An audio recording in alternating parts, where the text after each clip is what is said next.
Hello, lovely people. How's it going? I hope you are doing well. So today we're going to be reading the kit review thing for Blade of the House of Spiders Ryoshu, aka the Ryoshu that's kind of like a mix between like DQ Star, Araya, you know, all of this. I know there's definitely been some contention whether or not this is technically the DQ Star Ryoshu, which I technically don't think it is, but I think it's like aspects of the DQ Star that Ryoshu has taken in, but also there's like other nurse fathers that like moves that she has, right? Like that's what I kind of garnered from comments and stuff. So we're going to go through these. There is 3 very long looking pages that we're going to be reading through. I have managed to kind of get this, zoom it in a little bit, so hopefully you guys can read it. And yeah, we're going to be going over the different skills because there looks like there is a lot. So yeah, let's crack on with reading. So Ryoshu, so triple slash at X poise, gain coin power, gain final power for every X burn bleed. Oh, so she's a burn, that's interesting. So poise and burn and bleed. Damn. I love how like there was so much contention over what like ID season this was gonna be, and this is just like the kind of like the essentially nearly everything. It's what we've garnered from this season. I love it. I love that this ID has this. It's so good. So gain poise count. So on hit gain poise, on crit inflict bleed, and then on second coin, yep, and on third the same, but also inflict blade trail after image. So on target equal to entanglement on self, inflict bleed, deal slash damage equal to entanglement at X of this coin's final damage. Oh my god, okay. And then also we've got the Slay the Heavens Qiansha. So this skill does not trigger defensive skills, and external effects cannot trigger this skill to be reused. Deactivates allies' base factors decreasing sanity. Oh, while using this skill. For this encounter, lose offense level and gain base power for this unit's attacks. On a kill, heal SP. On kill, gain entangled life equal to the damage dealt using this skill. And then inflict blade trail after image. If the target is House Spider's ally, deal X HP damage as fixed damage. Oh, that's interesting. Oh, damn. Okay. I wonder what sets this off then. That's okay.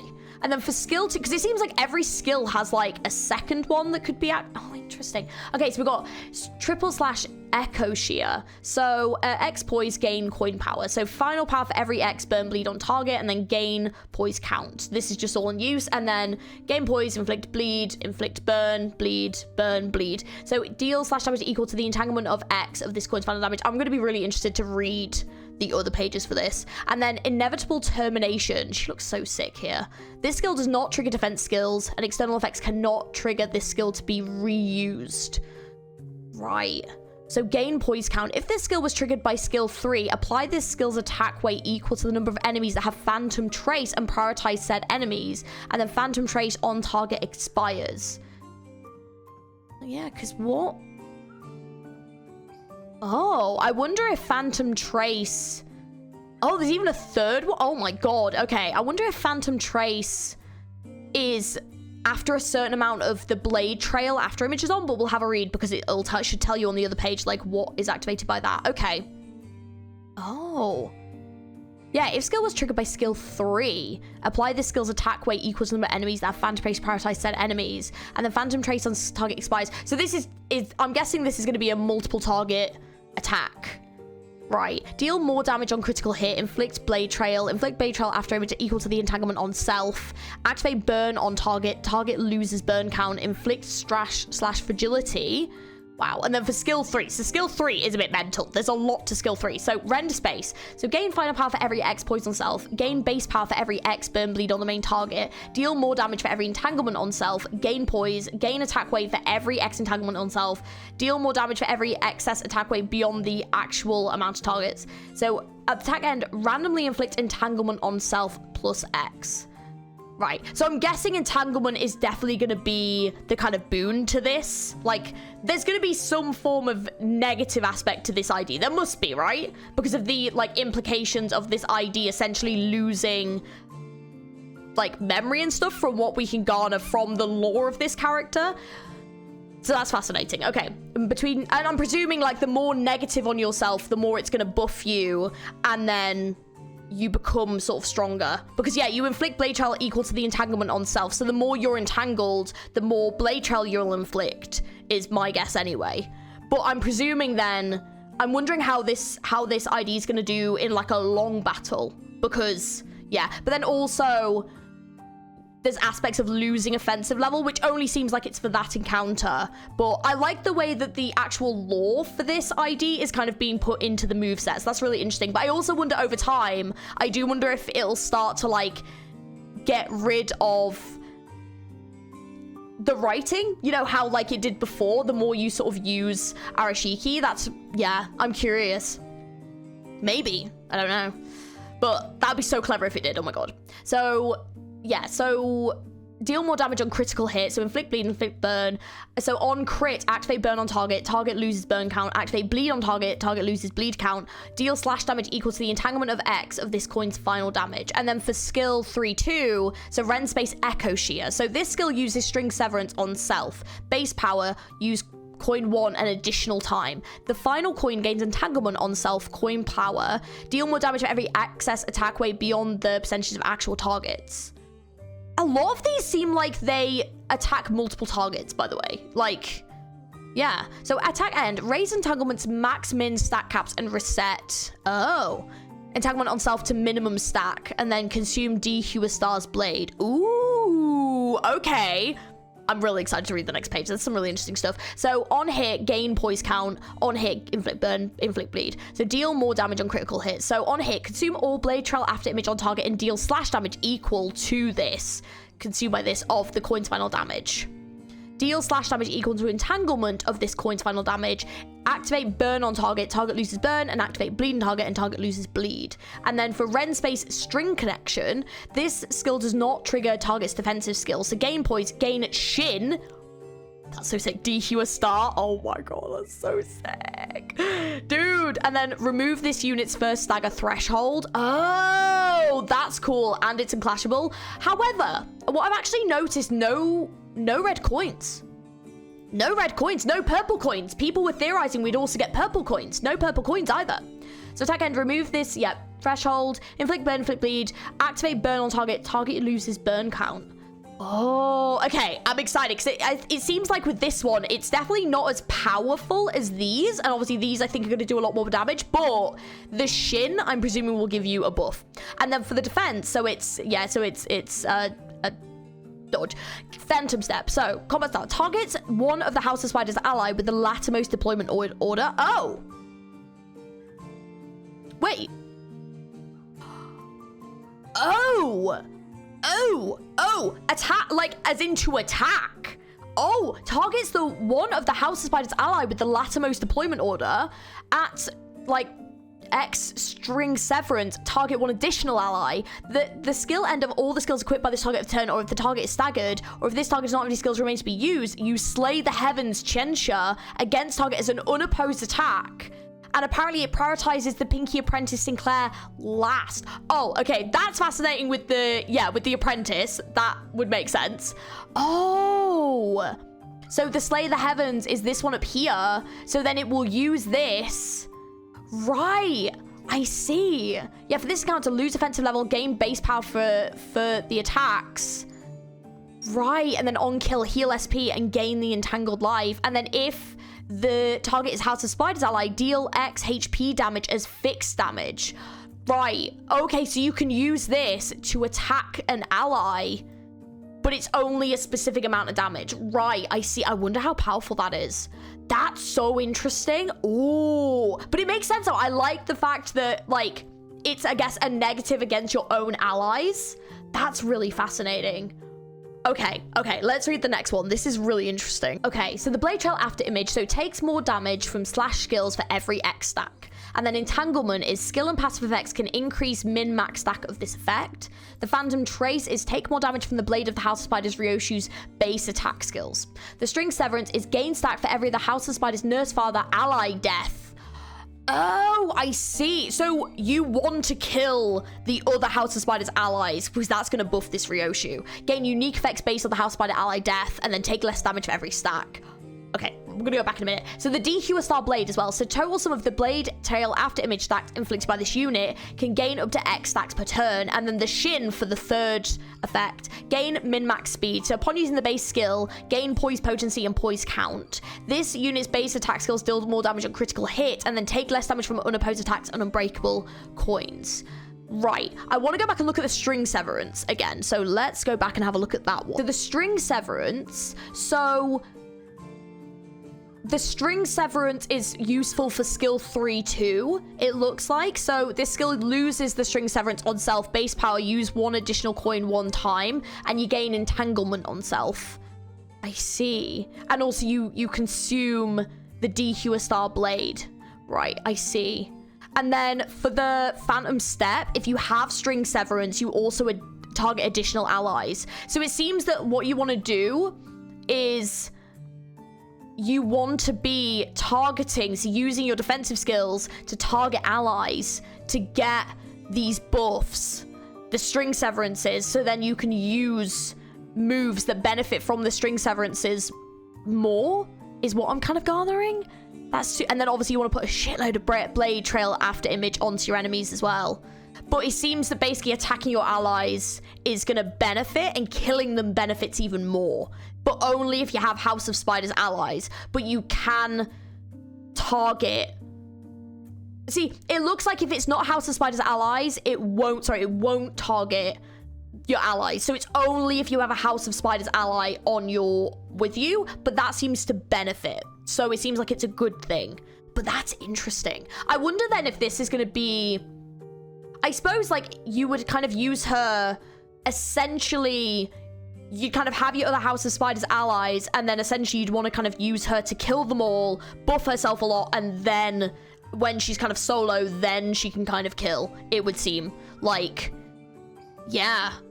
So it seems like she's definitely going to benefit... Like, she's only really going to benefit being on a House of Spiders squad. You're going to want a full squad. That's interesting. So for the final page, so for the passives, okay, let's have a read of these. So Sakai, so I think that's the song name, right? I'm sure that's the song name. Upon entering the encounter for the first time, gain entanglement and string severance. Right, okay, so, when you go into the encounter, you get it, and then if you use defensive skills, you can target 2 allies. Okay, upon entering the encounter for the first time, raise entanglement's min-max cap based on the number of the House of Spiders identities in the loadout. Yeah, if any of the House of Spider allied identities are on field, transfer HP damage taken to the House of Spiders identity that's the lowest current HP percentage. Oh, so even if you just have them in the loadout, though, it's still going to benefit. I see, okay. But having them in your playable team is better. When this unit takes damage, it brings HP down to 0. This unit's HP does not drop below 1 for the turn. All right, okay, so we've got a bit of a strong one. I got you. Apply the following effects based on the House of Spiders ally death. So, you gain entanglement. For this encounter, gain additional effects based on which of the House of Spiders allied identity was defeated. Oh, that's cool. That's actually sick. So, if it's the Index Nurse Father Yi Sang... Oh, yeah, I just realized they're not going to tell us about the other ones. Fascinating. Okay, so if it's Yi Sang, upon using base attack skills, convert the final coin to an unbreakable... Here's our unbreakable coin. Deal more damage with the base attack skills unbreakable coins. The Index Apprentice Don Quixote, upon using the base attack skills, gain poise. On crit, using base attack skills, inflict sinking. Oh, there's even sinking in here? Okay, the Middle Apprentice Ishmael, so gain defense level, inflict additional burn potency using base skills. For the Hong Lu, gain somatic friction inspiring melody.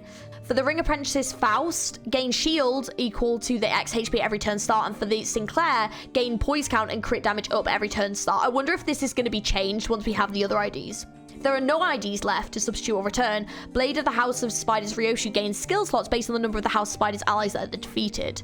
Right. This effect cannot increase skill slots beyond the maximum skill slot cap of this encounter. I see. Oh, okay. All right. For certain game contents, this effect can activate regardless of the content skill slot increase restriction. When conditions are met, change battle music until turn end, excluding... Ooh. See, they've started to do this with a couple of IDs, and I'm actually quite happy about it. I think it's a really cool thing. So for the DQ Star, so at X DQ Star Blade... Activate Ren Space String Connection against a random enemy at the very end of that turn once per encounter. After using Ren Space String Connection due to this effect, apply the following effects on self. So cannot retreat for this encounter. Oh, all right. At turn end of XD Hewer starts Blade, replace base skill with Ren space Echo Shear at the start of the next turn. So that's how we get that skill. Got it. Okay. Prioritizing the skill of the leftmost slots bottom row on the dashboard. This unit is considered an identity that inflicts bleed, burn, and poise. Space time after image collapse. So in turn start, inflicts Phantom Trace on a random enemy for abnormalities to the core. Inflicts Phantom Trace on one random enemy for every X the House Spider's allies ID death. Right. Combat start. If the enemy has Phantom Traces, the main target of this unit's base attack skills use Inevitable Termination as the opposing skill attack before using the said base attack skill. And on base attack skill, use targets that Phantom Trace, convert all coins into unbreakable coins, gain final power, and gain entanglement. So the after image reverberation, deal more damage using critical hit using base attack skills for every surplus poise and past X poise on self. And on crit, use base attack skills inflict at blade trail after image. Great Tricolicism Ryoshu's E.G.O passive can be activated using skills targeting allies. Oh, okay. And then the Master's Tutelage. When the ally with the earliest deployment order uses the base skill, the said ally gains poise potency. That's actually so sick. Damn. So from what I understand, basically, you want to set Ryoshu up with a team that has all of these nurse fathers and apprentices in. You basically want to do your attack skills to kill them, and then also, obviously, because the more of them die, the more then skills and slots you then get. And then you can basically be inflicting burn, bleed, and poise on your enemies. And then the more that your allies die, the more that you, because like if you just do like your evade skill, I think like you'll just attack them. So I think basically you just use your evade skill and then also be attacking the enemies as and when. And then, yeah, basically you're building up your Phantom Trace, you're building up the Blade Trail after image, and then when more of the allies start dying, you can then start doing moves against the enemies that are then going to have really buffed burn, bleed, and poise on, which will then do even more damage because then each of the skills that she has that activate it, you can then use. From what I gather, that's the very basic summary of it. This is going to definitely be an interesting one. And then obviously any of your allies' IDs that are like, you know, not part of these will then come in, and then you all kind of clear up. And also, yeah, I don't know if there's many identities that have like a triple status effect. I don't know how many there are that do have that, but I don't believe there's many like that have that like so much. Like obviously ones do bits and pieces, but this is like all three of them. So there is quite a lot to this. And also, yeah, having one that kills allies, and then you kind of use the rest of the teams. So it would be like Gregor, Rhodia, Heathcliff. Is there anyone else? Because Hong Lu's on there as well, isn't he? Mersault? Did I say Mersault? I don't know if I said Mersault. Mersault. I don't know if I said Mersault. But basically them, and then Ryoshu, and then that team, basically team 2, will then clean up house. So that's basically what they're saying. But it's interesting because obviously they don't have the Rhodia Valencia ID that we believe we're getting, but they don't have Mateus Otis. They don't have the Lucio Heathcliff that everyone seems to believe that we're getting as well. Yeah, obviously Gregor wouldn't count in this because Gregor, I don't believe, is getting an ID that's related to this. And yeah, Mersault, I don't think will either from the sounds of it. So yeah, this is really interesting though. There's a lot to this, but I feel like once you kind of get used to it, it's also quite clever that they've included the E.G.O passives as well. So yeah, I feel like there's a lot to it. I'm definitely going to be curious how people get on with this one, because I feel like there's definitely some negatives, and especially killing the House of Spiders allies, because all the House of Spiders IDs are actually really good as well. I think it's quite interesting. So I really want to know your guys' opinions on this, because yeah, I feel like there is a lot to this ID, but I also feel like this would be a really hard one maybe to solo with, because it seems like you get so buffed from killing allies that you're potentially putting this ID at a detriment by not. So yeah, but I'm really excited for the lore. Someone did suggest me doing a stream, reading through the story and doing my pulls, and then obviously doing something else. which I think I actually might do when this ID comes out, because, yeah, I'm really excited. I also really want to try the Ricardo ID, so, yeah, we'll have to do a stream soon going through these. But, yeah, anyways, let me know what you think down in the comments below. Are you going to be getting this new Ryoshu ID? I honestly think I will. I think this is really fascinating. I really want to know the lore of this ID for sure. And, yeah, I feel like this is going to take a bit of practice, but it's really fascinating. So, yeah, let me know your thoughts down in the comments below. Let me know if there's anything I've kind of missed, or probably a better explanation as to how to use this ID, because it does seem very complex, and usually I'm one of those people where it's like you kind of just try it and you sort of get there from that. But yeah, from what I can basically tell, like, allies kill, you're building up these things, and as you're doing it, you're also building up your burn, bleed, poise, and then those will start activating and doing more damage, and then like those buffs go away until you then start attacking more. And yeah, it's kind of like a little cycle, but you get buffed from killing your allies, basically, is the main takeaway from this. So yeah, anyways, let me know what you think down in the comments below. Thank you for watching. If you enjoyed, don't forget to like and subscribe for more LimbusCompany content on this channel. And yeah, I will catch you guys very, very soon. You can check out the multiple videos on the channel with lots of other things, lots of lore stuff on here as well. And yeah, I'll catch you guys later. Let me know what you think. Bye.